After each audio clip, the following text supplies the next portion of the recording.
Dobrodošli na kanal. Prijavite se, klik na subscribe.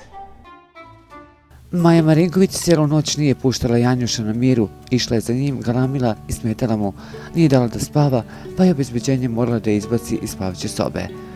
Naime, Janjuš se preselio iz rehabilitacije i dok je nosio svoje stvari, Maja se nije odvajala od njega, a obezbeđenje se sve vreme nalazilo između njih, kako ne bi došlo do većeg haosa od onog koji su napravili.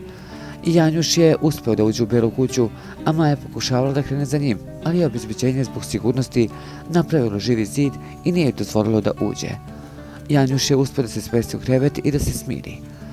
Iako je Nataša Radan očitala Bukvicu zbog ponašanja prema Janjušu, Maja Marinković je odlučila da ponovo ode kod njega.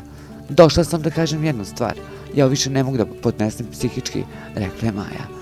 "Majo, ovdje ima ljudi koji žele da spavaju", bunili su se zadrugari. "Ovo je limunada, neću da pravim scene", nastavila je ona.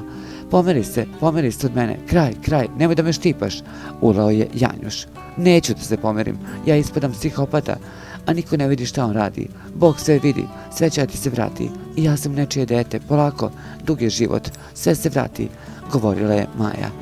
Zadrugari su joj govorili da izađe iz sobe, ali ona nije želela. Na kraju je obezbeđenje ispratilo iz sobe, a ona je poslala Janjuševoj bivšoj ženi poruku: "Šta sam ja sebi dozvolila zbog bika od 2 metra? Ova njegova žena treba da mi bude zahvalna što sam je spasla od muke", poručila je Maja.